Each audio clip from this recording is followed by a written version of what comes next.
After weeks of negotiations, the US government and Congress reached a temporary agreement on the debt ceiling on the night of May 27 US time. This helped the US government avoid default while alleviating concerns about the possible far-reaching effects for the rest of the world. As an expert in economics, finance and policy, Professor Andreas Hauskrecht from Kelley School of Business, Indianan University, discussed the value of the US debt ceiling and offered his advice to investors. Since 1960, the US Congress has raised the debt ceiling 78 times. In your opinion, why does the debt ceiling matter to the entire financial system of the US economy now? Well, let me first start by saying that only a very few countries really have a debt ceiling. That is very unusual. And this debt ceiling procedures in the United States changed its character in the last 15 years or so, since 2011 to be precise, when the Republican Party started to use the debt ceiling as a weapon, as an instrument to enforce certain policies. We had this the first time in 2011 under President Obama, where the Republicans tried to negotiate a completely different record of public spending. And we have it now, I have to say, in 2023 under the Biden administration. This is a very unfortunate development because if the United States would really default as a government, that would have devastating consequences in the short and in the long run, not only for the United States, but it would be really catastrophic for the world economy. What would have happened if the Congress would not pass the bill? What are the consequences for the US and the rest of the world? If the Congress wouldn't have passed the bill, that would have meant first for the United States in the short run that the government cannot pay its obligations. That would have meant that, for example, the military wouldn't have received their paychecks. That would have meant that people who receive Social Security wouldn't have received their monthly check. So it would have had very significant social consequences, but also the economy would have dived immediately into a recession, and very, very significant negative impact on the stock market. But further, if the United States government debt, the Treasury securities are perceived as the international benchmark for interest rates. So what would have that meant? That meant domestically that our money market, the so-called repo market, would have stopped to function. This is a market with a daily turnover of $4 trillion. This market would have stopped to work. But it means that all international bonds, also the Vietnamese dollar bonds, what we call in Vietnam the international bonds, they are benchmarked against the US Treasury securities. So the entire international bond market would have collapsed. Now we can say, well, there's a difference if the Congress passes the bill 1 week later, or maybe 2 or 3 months later. But the short-term consequences would have been significant if this would go over several months. This would cause a significant international debt crisis and an international recession. And we can be very happy that this could be was avoided by the president finally signing the bill and signing it. What was the structure of the agreement? Who won the battle? It's a good question. It was actually a surprising outcome. It was McCarthy as the Republican Speaker of the House, and it was Biden and the Biden administration in the White House negotiating. With hindsight, we can say that they both understood that this was a very, very dangerous game. Biden initially said he will not allow a negotiation that connects the debt ceiling with budget consideration. So the Biden administration said, okay, the debt ceiling is one thing, how we structure the government debt in the future is another story, and we will not allow Republicans to mingle that, basically to blackmail the government.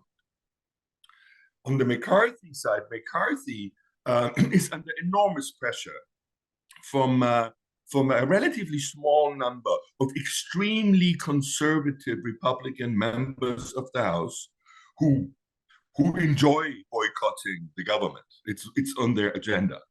And so McCarthy also had not so much wiggle room in those negotiations. When we look at the results are actually, in my view, a win of Biden. Why?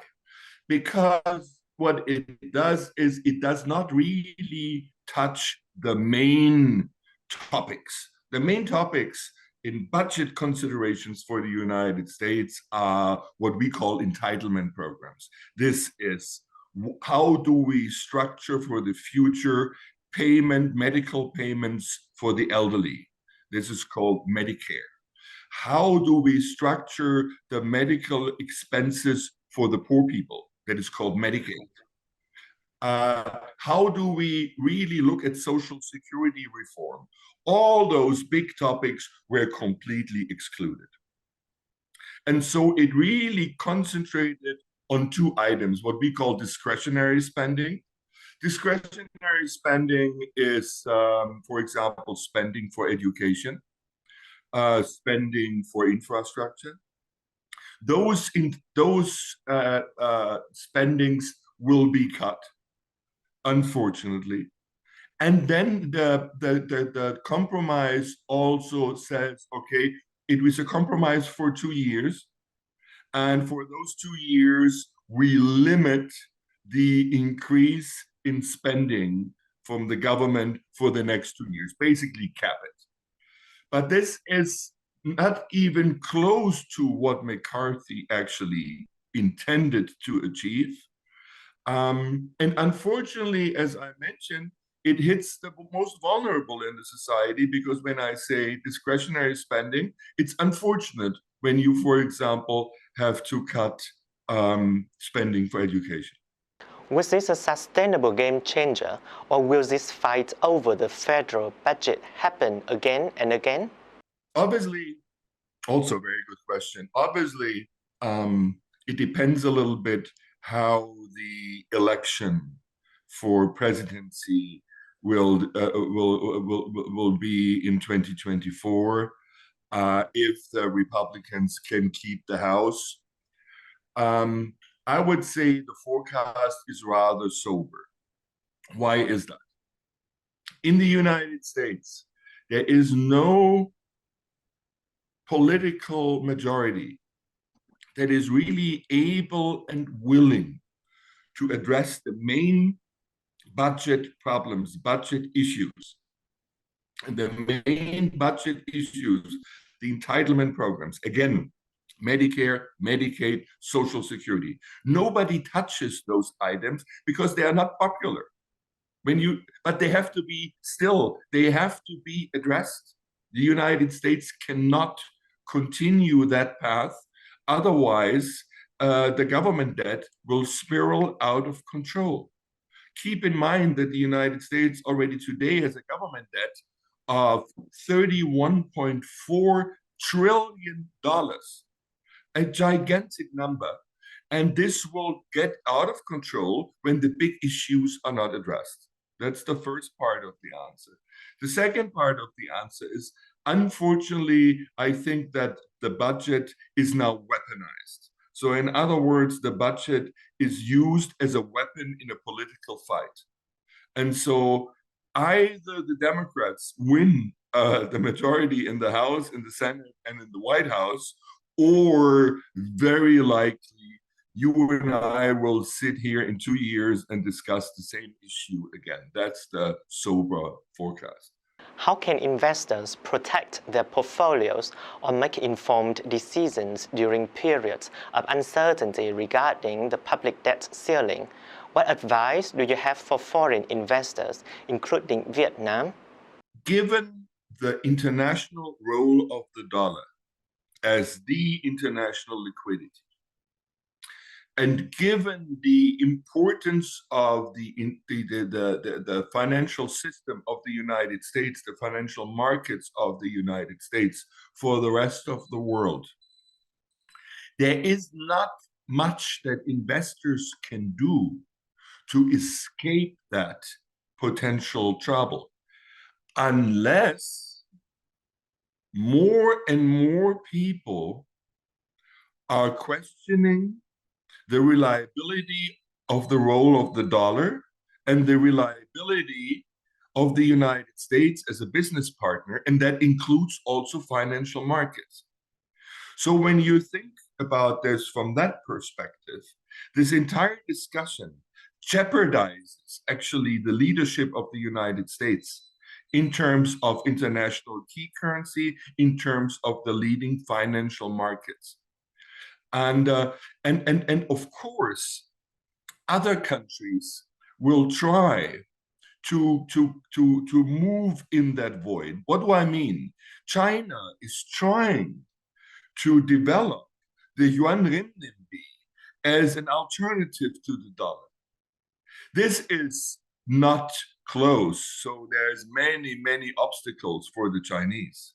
But with every debt ceiling crisis in the United States, basically the United States undermines its own role as the financial leader of the world. And if the United States continues that game again and again, we will probably see the dollar and the United States financial system challenged by other countries. Thank you for your analysis and suggestions, Professor Andreas. We hope in the future you will go on cooperating with UEB to share your knowledge and experience in education, research, and connection with businesses to meet the need for human resources for the industrialization, modernization, and international integration of Vietnam. As an editorial board member of the VNU Journal of Economics and Business, we hope you will work closely with us to publish papers on the topics that researchers are interested in, contributing to enhancing the academic value of the journal. We would like to invite you to watch more video clips from us.